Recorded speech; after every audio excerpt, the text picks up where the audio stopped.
Hello students, welcome to the new class. Today I am going to talk about foreign influences on English language. Actually, in the last 4 or 5 days you have seen we have been talking about new ways to improve your speaking skills, and in the meantime I have been getting messages from my undergraduate students about their syllabus. They are particularly worried about their upcoming exams, and that is why I am here today to talk about foreign influences on English language. This is one of the most important topic from exam point of view, from university exam point of view.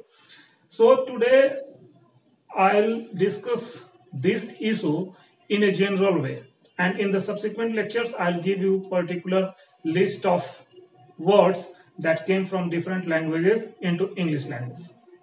Actually, you need to understand, you need to have an idea of the nature of words, nature of foreign influences that affected, that influenced the character of English language as a whole in the course of its evolution. And that is why I am today going to talk about that topic in general. So let's have a look. First of all, you should understand the phenomenon that any two languages, when they come together, they are bound to influence each other. But English is particularly flexible in this respect, and whenever it comes in contact with any other language, it clearly, very flexibly accept the words, the grammatical rules, the way of expression from that language. Though inherently English is considered to be a masculine language, and that is a different topic, but today we will talk about the nature and character of foreign influences on English language. So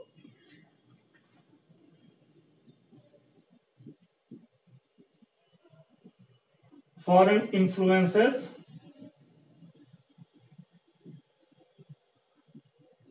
we will have to consider the advent of English, the beginning of English. So it began in 449 AD, everyone knows, and Jute, Angles, and Saxons.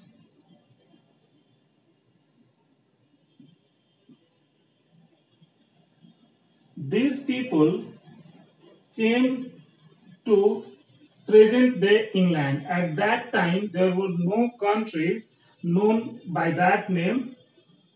The inhabitants were Celts, and the land was known as Celtic land, and their language was Celtic.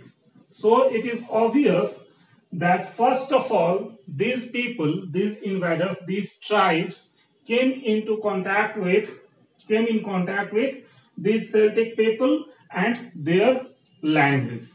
But these people were conquered tribes, they were subjugated, and as such, by these people, they were considered inferior lot. And it is quite natural that no one wants to learn anything from the inferior people, inferior individuals. If we talk about individual, this is true. If we talk about community, this is also true. So only some very limited words and limited ways of life made their way into English. So only you can say, to be precise, some place names and some names of rivers came into English. They continued to be used by these people. So this was the first influence to be felt by these people, but this influence was nominal, very limited, very restricted. Then after coming to this land, Celtic land, these people came into contact with the Latin language and people from Roman Empire. Actually, this happened when the monks from Roman Empire came to this land and introduced Christianity. Christianity. So obviously with the introduction of Christianity, they came in contact with these people and this language. But even before that, they had some contact with Roman people, Roman Empire. Even before coming to this Celtic land, these tribes had some contact with Latin language through Roman Empire. Because at that time, Roman Empire was a very prestigious one, and it provided them with different kind of opportunities, employment opportunities in their army as soldiers, and also some business opportunities. So employment in army and trade opportunities. So before coming to this land, Celtic land or present day England, these people were in contact with Latin language, and they had some words related to army or war and related to trade or some other general words used in this course. So the nature of words making their way into English at this period were quite related to these fields. So then after introduction of Christianity, a different lot of words started making their way into English. Of course, Christianity was a religion, and their intention was to convert the entire people of England into Christianity. And in this course, the words expressing religious ideas obviously made their way into English. And then with the establishment of church became the center of education, and the words related to this field also made their way into language. But these words were not of very learned kind. Later, a little later, when after a short interregnum interruption, there was a kind of laxity in Christianity and a laxity in the English language as well. Some efforts were made to reform Christianity and this language as well, reform English language as well. So during this period, some other words of more learned kind made their way into English. The gist is that, the bottom line is that Latin had the most extensive influence on English in the course of its evolution, and it continuously kept making its way into English language, and different words came into English at different occasions. Even after that, during the Middle English period, you can say, some of the Latin words came through French. Not directly, but through French. And then, at the close of Middle English period, when you can say during Renaissance, again a predilection for Latin and Greek words emerged among these people, and they became aware of many of the Latin words and started using them. You can see the use of Latin in Milton's Paradise Lost. It's very famous epic. So during Renaissance, these words kept coming into, and even afterwards. So the next influence is French, and this began with the Anglo-Norman conquest.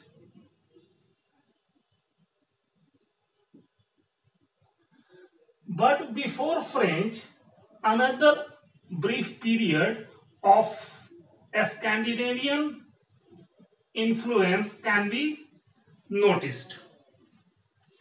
Actually, towards the end of Old English period, means in the 8th or 9th century, you can say precisely, Viking invasion took place. These people had to face invasion from their one-time close relatives, and even language-wise, they were very close once upon a time, you can say. So this influence was, and this mutual give and take process was very subtle, and even scholars have to just go very deeper to analyze the connection of the origin of words from Scandinavian coming into English, because at one time they shared very identical language, and that was the cause. It was not very noticeable which word has come into English from this language. Of course, it is clear that this close connection enabled English to receive certain structure words, form words from this language. For example, you can say pronouns and prepositions, and some of the grammatical inflections also came from Scandinavian into English. So this influence is very profound and yet so subtle that it requires very careful analysis to be recognized. Then comes French. We have a watershed incident of Anglo-Norman conquest of 1066 AD, after which Middle English period is supposed to begin, and English was largely relegated to the status of a spoken language of the masses for around 2 centuries, and during that period French became the official language of England. So during that period, of course, French words, French language was used for the purposes of administration, court purposes, for school education, and all in this course, most of the words became so common that when English began to emerge to its previous status, began to re-establish itself to its previous status, most of the French words related to these fields, means administration and education and rulership, all these words made their way into English. So towards the end of Middle English, we notice that around 10,000 French words had already come into English and began to be used. In the course of time, 2,500 of them lost their significance. They could not survive the test of time, and still we are supposed to have around 7,500 words, French words, into English. Then finally, we have another influence, Greek. Though these people never directly came into contact with this language continued to influence English language very subtly, either through Latin or through French. So many words of this language, means Greek, came into English language through French. For example, the simplest example is, and the commonest example is, the word government. Government. This came into English through French, but originally the word belongs to Greek language. It is government in Greek, and it came into French, and from French it came into English. So this type of influence was exerted by Greek. In the course of time, today we can notice that most of the scientific name of different floras and faunas are originally Greek. So we cannot just undermine the influence of Greek as well. And towards the close of Middle English, means during Renaissance, Greek words, the classical predilection of the writer of that period also inspired them to borrow some Greek words directly as well, or through French or Latin as well. So this is the general course in which English was influenced by foreign languages. After Renaissance, when the process of colonialism began, means towards 1600, and English went beyond the boundary of England, it came into contact with different languages, and English people established their rule in the Americas, in Australia, in Asian countries, and from there they learned so many words even of Oriental origin, and today these words have become a part of English language. For example, you can notice very simple Indian words making their way into English and being used as English words. We don't have exact parallel of roti in English. We, in our everyday speech, we sometimes use bread for roti, but technically bread and roti are two different things. We use roti for roti. Roti is grilled and bread is baked. This is the difference. And if you go and consult a dictionary, standard dictionary, you will find that the dictionary itself recognizes that difference. So we know that so many words from across the world have made their way into English, though although languages have not the did not have the potential to alter the character of English, but some of them did so. For example, Latin and French, and to some extent even Scandinavian. For example, if we have today the plural of he in English, this is because of a Scandinavian influence. So these are the things that has to be taken into account while talking about foreign influences on English language. So I hope this is all, and this is a brief outline only, and this lecture I hope will serve the purpose and will prove very helpful for you from your exam point of view. And in the next lecture, we will talk about these foreign languages in particular. I will give you certain list of words that came into English language and how these words just contributed to change the character of English language as a whole, influenced the entire nature of English language in the course of its evolution. All these things will be discussed. There may be gaps, but you have to be patient because I have to cater to the requirements of all the students. Even some of the students are preparing for competitive exams. Their exams are also afoot. So I have to take care of them as well. So be patient. I hope you enjoyed the video, and I'll be here again with our next lecture. Thank you. Thank you for watching.